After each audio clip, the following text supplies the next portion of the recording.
Welcome to Smart Conserver. You know grass don't grow under trees, right? Well, I like when the areas under my trees look green and lush.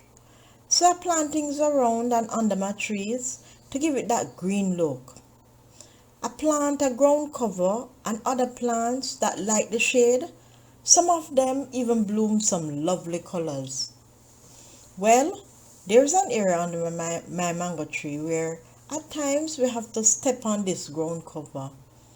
In order to preserve this ground cover, I decided to place two stepping stones there.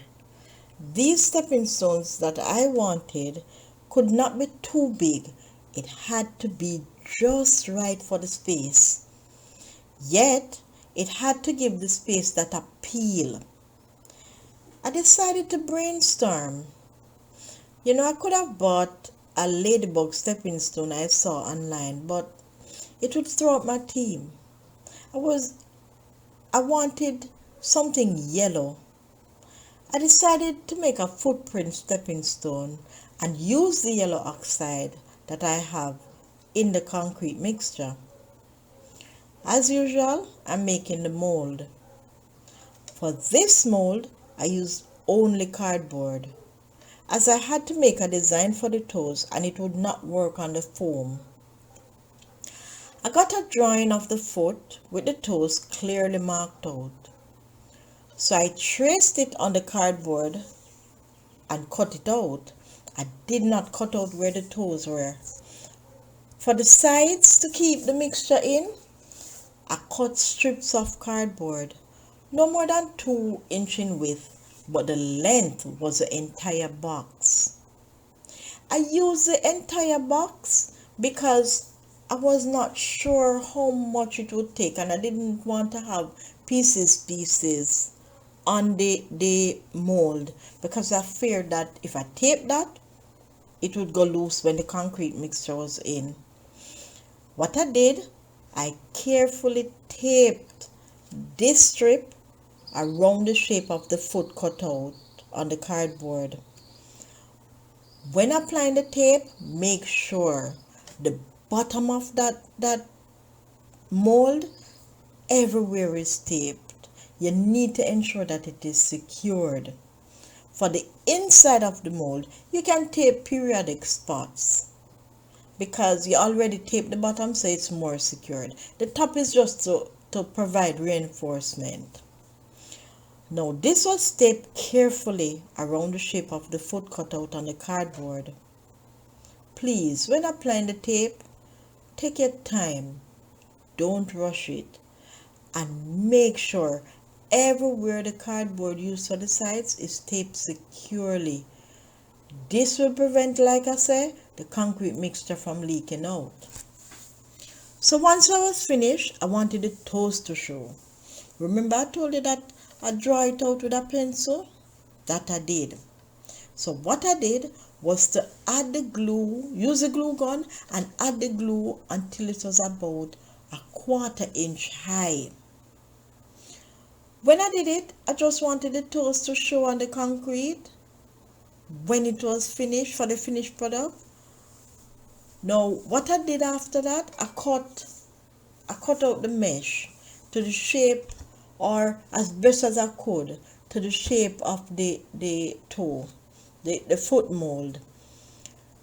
I had to cut the mesh before I even started doing the concrete mixture, as when I needed it, I didn't want to be cutting while the mixture was ready.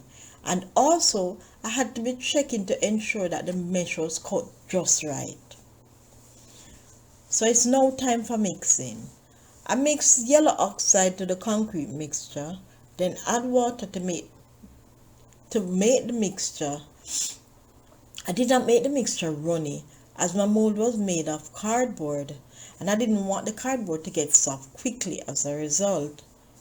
Using a trowel to place the concrete mixture in the mold, I did so carefully as I didn't want the glue to lift from the concrete, sorry. As usual, after applying some concrete, I added mesh Remember, the mesh will provide strength to the stepping stone when it's dried. After adding the mesh, I add more concrete. And after adding all of the concrete, I slightly knock the sides of the mold slightly so that I can remove any air bubbles. For information purposes, the removal of the air bubbles will make the final product stronger and more compact with concrete. After all that is done, then as usual, I left it to dry for 48 hours, wetting it up periodically. After 48 hours, I decided to pull the dried stepping stone out. Removal was easy. No hassle. However, I thought when I removed the dried mixture from the mold, the glue would be left on the cardboard. It didn't. It was actually in the concrete. I carefully removed it from the dried concrete, and it did look great. The toes were pronounced on the stepping stone.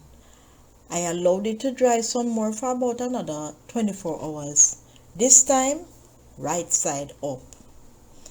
After 24 hours, it was placed under the tree. In terms of difficulty, I would say 5 out of 10, with the difficulty being to use a glue gun to outline the toes and the removal of the glue from the concrete, with every fear that it was not coming out properly or even breaking the edges where it was coming from. Here again, conservation at its best. Not sure if an actual cost can be affixed to this, as my time would have to be included to determine the actual value. Nevertheless, it was an interesting project. You have come to the end of another series. Join us next time for more ways to conserve.